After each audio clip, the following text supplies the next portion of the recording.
आज के सेशन में हम लोग डिस्कस करेंगे difference between structure and union. हम लोग इससे पहले के सेशन में स्ट्रक्चर और यूनियन को कंप्लीट कर चुके हैं और हम लोग देखे थे कि स्ट्रक्चर और यूनियन में एक ही डिफरेंस है जो स्टोरेज लोकेशन के रूप में है। स्ट्रक्चर भी डिफरेंट डिफरेंट टाइप्स के डाटा को स्टोर करता है और यूनियन भी डिफरेंट डिफरेंट टाइप्स के डाटा को स्टोर करता है। दोनों में फर्क इतना ही है कि स्ट्रक्चर डिफरेंट डिफरेंट टाइप्स के डाटा को डिफरेंट डिफरेंट लोकेशन में स्टोर करता है, जबकि यूनियन डिफरेंट डिफरेंट टाइप्स के डाटा को सेम लोकेशन में स्टोर करता है। इसके बाद हम लोग यहाँ पे देखेंगे इनम डेटा टाइप क्या होता है और टाइप डेफ डिक्लेरेशन क्या होता है।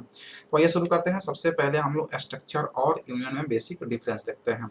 अगर हमें स्ट्रक्चर क्रिएट करना है तो स्ट्रक्ट कीवर्ड का यूज करेंगे, जबकि यूनियन क्रिएट करना है तो यूनियन कीवर्ड का यूज कर देंगे। यहाँ पे नेक्स्ट पॉइंट में every member is assign a unique memory location, यानी कि स्ट्रक्चर में प्रत्येक मेंबर को एक यूनिक लोकेशन मिल जाता है, जबकि all the data member share same memory location, यानी कि यूनियन में जो है ना सभी डेटा एक ही मेमोरी लोकेशन को शेयर करते हैं। Change in the value of one data member does not affect the other data member in the structure, क्योंकि सबका लोकेशन अपना अलग अलग है तो कोई भी अगर बदलाव आप करते हैं तो उसमें कोई भी फर्क नहीं पड़ता है। जबकि यूनियन में क्या होता है कि सभी डेटा सेम लोकेशन में स्टोर होते हैं, तो किसी भी डेटा मेंबर को अगर फर्क आप अफेक्ट करते हैं तो उसमें सभी डेटा मेंबर्स पे फर्क पड़ता है। नेक्स्ट पॉइंट है the total size of the structure is sum of the size of every data member. जो साइज हम लोग निकालते हैं स्ट्रक्चर में और टोटल जितने भी एलिमेंट्स आपके स्ट्रक्चर में हैं उन सभी के साइज का सम करेंगे तो आपका स्ट्रक्चर का टोटल साइज निकल जाएगा। जबकि यूनियन में ऐसा नहीं होता है, क्योंकि यहाँ पे मेमोरी को शेयर किया जाता है तो यहाँ पे जो टोटल साइज निकलेगा वो size of the largest data member निकलेगा। यानी कि अगर आपके पास 10 डाटा है यूनियन में तो उसमें जो सबसे हाईएस्ट यानी सबसे लार्जेस्ट साइज का डाटा होगा वही उसका मैक्सिमम साइज हो जाएगा यूनियन का। जबकि स्ट्रक्चर में अगर 10 डाटा आपके पास है तो इन 10 डेटा के साइज को आप सम करेंगे और जो टोटल आएगा वहीं इसका साइज हो जाएगा स्ट्रक्चर का। लास्ट पॉइंट में कहा जा रहा है कि यूजर कैन एक्सेस और रिट्राइव एनी मेंबर एट ए टाइम। किसी भी मेंबर को यूजर एक्सेस कर सकता है, रिट्राइव कर सकता है, जबकि यू कैन एक्सेस और retrieve only one member eight ए टाइम, यानी कि यूनियन में मात्र एक समय में एक ही आप मेंबर को एक्सेस कर सकते हैं क्योंकि सेम लोकेशन में है, जबकि स्ट्रक्चर में आप किसी भी टाइम में किसी भी मेंबर को एक्सेस कर सकते हैं। तो ये बेसिक डिफरेंस आप देख पाए स्ट्रक्चर और यूनियन में। एक बार फिर से हम लोग देख लेते हैं। स्ट्रक्चर को क्रिएट करने के लिए स्ट्रक्ट कीवर्ड और जबकि यूनियन को क्रिएट करने के लिए यूनियन कीवर्ड। स्ट्रक्चर में क्या होता है कि यूनिक लोकेशन होता है सभी मेमोरी का, सभी मेंबर्स का, जबकि यहाँ पे मेमोरी का शेयरिंग होता है यूनियन में। कोई भी चेंजिंग आप करते हैं स्ट्रक्चर में तो कोई अदर एलिमेंट तो कोई फर्क नहीं पड़ता अदर मेंबर को, क्योंकि सभी मेंबर का लोकेशन अलग अलग होता है। तो फिर कोई भी चेंज करते हैं आप एक मेंबर पे यूनियन में तो वहाँ पे बाकी सभी मेंबर को प्रभाव पड़ता है, क्योंकि सब एक ही जगह होते हैं, एक ही लोकेशन पे होते हैं। टोटल साइज की बात करेंगे तो जितने भी मेंबर्स होंगे स्ट्रक्चर में उन सभी के साइज का सम आपका स्ट्रक्चर का साइज निकल जाएगा। जबकि यूनियन में होता क्या है कि जो सबसे बड़ा एलिमेंट होगा वही साइज यूनियन का साइज कहलाएगा और एक समय में एक ही एलिमेंट को यूनियन से एक्सेस कर सकते हैं, जबकि स्ट्रक्चर में यह रेस्ट्रिक्शन नहीं है। नेक्स्ट हम लोग बात करते हैं typedef data types in C. तो टाइप डेफ क्या होता है, यूजर डिफाइंड डेटा टाइप्स हैं और इवन आपका टाइप डेफ और इनम दोनों ही क्या होता है आपका यूजर डिफाइंड डेटा टाइप्स होता है। तो सबसे पहले हम लोग इनम की बात करेंगे, उसके बाद टाइप डेफ डिक्लेरेशन भी हम लोग एग्जांपल के माध्यम से समझ लेंगे। इनम डेटा टाइप का मतलब होता है इनम दैट मींस की इनुमरेशन, और इसका जो है यूज करते हैं हम लोग यूजर डिफाइंड डेटा को क्रिएट करने के लिए। दैट मींस कि यूजर डिफाइंड डेटा होता है, it is user defined data types in C. इसका हम लोग यूज करके असाइन कर लेते हैं नेम्स ऑफ इंटीग्रल कांस्टेंट, यानी कि जो भी इंटीग्रल कांस्टेंट है उसका अगर नाम असाइन करते हैं तो उसके नाम को असाइन करने के लिए हम लोग इनम टाइप का डाटा डिफाइन करना होता है। और इसको असाइन करने से फायदा क्या होता है कि जितने भी आपके पास मेंबर होंगे उन सभी मेंबर का अपना नेम होगा, तो उससे हम लोगों को प्रोग्राम का रीडेबिलिटी बढ़ जाता है, उसमें से वेरिएबल को एक्सेस करना आसान होता है और उसको मेंटेन करना भी आसान हो जाता है। यह क्रिएट करने के लिए यानी कि इनम टाइप डेटा क्रिएट करना आपको, तो उसके लिए एक कीवर्ड यूज करेंगे और वो कीवर्ड आपका क्या हो जाएगा, इनम हो जाएगा।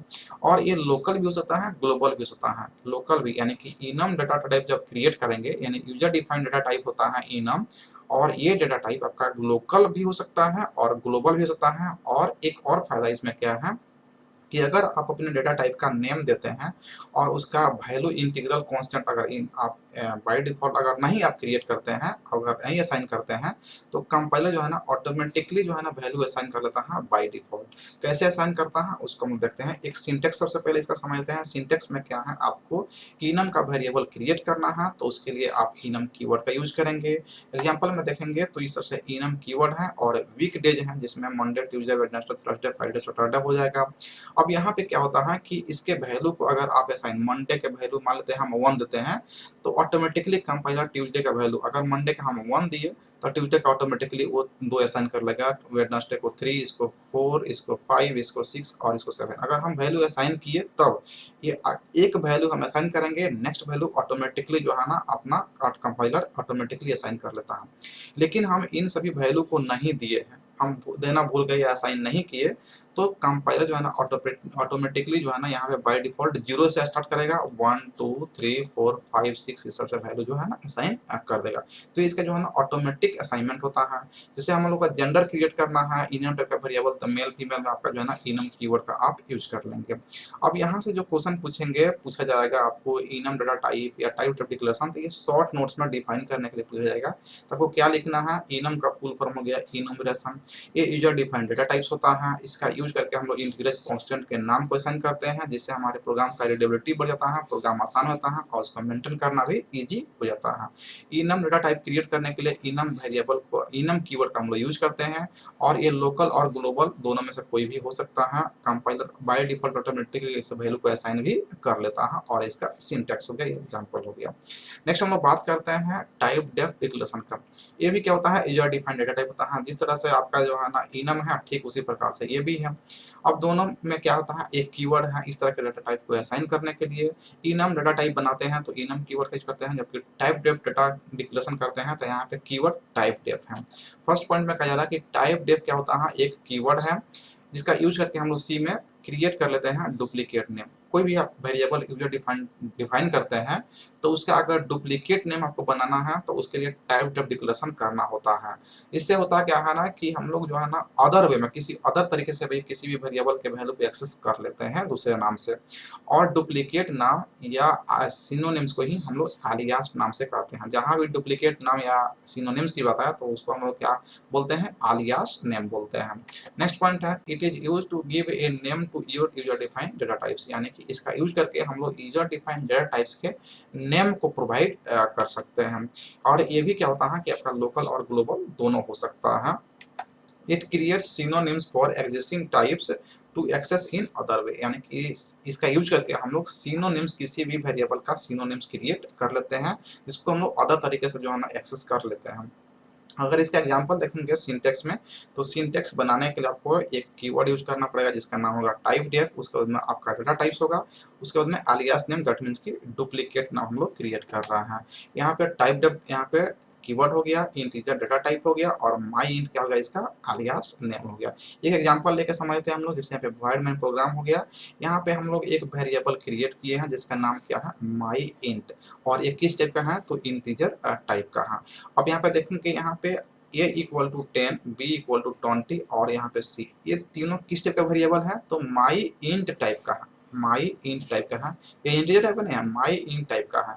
और माई इंट किस टाइप का है, तो माई इंट किस टाइप का है, इंटीजर टाइप का है। तो यहाँ पे देख पा रहे हैं हम लोग डुप्लीकेट क्रिएट कर लिए हैं, डुप्लीकेट यूजर डिफाइंड डेटा को हम लोग क्रिएट कर लिए हैं माई इंट नाम से। अब माई इंट, चूंकि माई इंट टाइप का कौन है, ए और बी और सी है, और माई इंट किस टाइप का, तो इंटीजर टाइप का है। इसका मतलब है ए, बी और सी भी इंटीजर टाइप का डाटा ही होगा, और यहाँ पे हम लोग सम करके इसी में प्रिंट कर लेते हैं।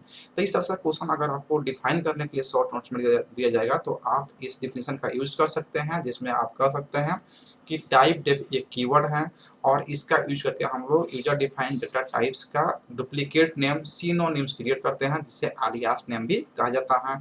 इसका यूज करके हम लोग यूजर डिफाइंड डेटा टाइप्स को के नाम को प्रोवाइड कर देते हैं, ये लोकल और ग्लोबल दोनों हो सकता है। और इसका यूज करके हम लोग सिनोनिम्स क्रिएट करते हैं जिससे हम लोग अदर वे में भी डेटा को एक्सेस कर पाते हैं।